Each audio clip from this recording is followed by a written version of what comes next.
గుండు చేసుకోవటం వల్ల వెంట్రుకలు మెరుగుపడతాయా? గుండు చేసుకోవటం వల్ల వెంట్రుకలు మెరుగుపడతాయని, బాగా పెరుగుతాయనడం ఒక అపోహ మాత్రమే. అందుకు ఎలాంటి శాస్త్రీయ ఆధారాలు లేవని పరిశోధకులు స్పష్టం చేస్తున్నారు.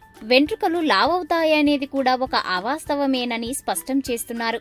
గుండు చేసుకున్న తర్వాత వెంట్రుకలు చిన్నగా ఉండి షాంపూ వినియోగం, హెయిర్ ఆయిల్ వినియోగం సమర్థవంతంగా ఉంటుందని, దాంతో వెంట్రుకలు కాస్త మెరుగుపడతాయని చెబుతున్నారు. ఇక వెంట్రుకలు కుదుళ్ల భాగంలో లావుగా, గరుకుగా ఉండి కొసల వరకు సన్నగా, సున్నితంగా అవుతాయి. షేవింగ్ చేసుకుంటున్నప్పుడు వెంట్రుకలు కుదుళ్ల వరకు కత్తిరించడంతో అక్కడి వెంట్రుకల భాగం లావుగా ఉండి మనం తాకినప్పుడు గరుకుగా తగులుతాయి. దాంతో వెంట్రుకలు లావవుతాయనే భావన కలుగుతుంటుంది. టోపీలు పెట్టుకుంటే వెంట్రుకలు సరిగా పెరగవని, బట్టతల వస్తుందనే అపోహ కూడా ఉంది. కానీ అది సరికాదని శాస్త్రవేత్తలు చెబుతున్నారు. తలపై టోపీలను బిగుతుగా పెట్టుకోవటం, తీసేటప్పుడు ఒక్కసారిగా లాగటం వల్ల వెంట్రుకలు బలంగా లాగినట్లు అవుతాయని, అందువల్ల కొన్ని వెంట్రుకలు ఊడిపోతాయని అంటున్నారు. ఇలా దీర్ఘకాలం జరగటం, జుట్టు సంరక్షణకు తగిన జాగ్రత్తలు తీసుకోకపోవటంతో తలపై వెంట్రుకలు తగ్గిపోతాయని స్పష్టం చేస్తున్నారు. జుట్టు గురించి తగిన శ్రద్ధ తీసుకోవటం చేస్తే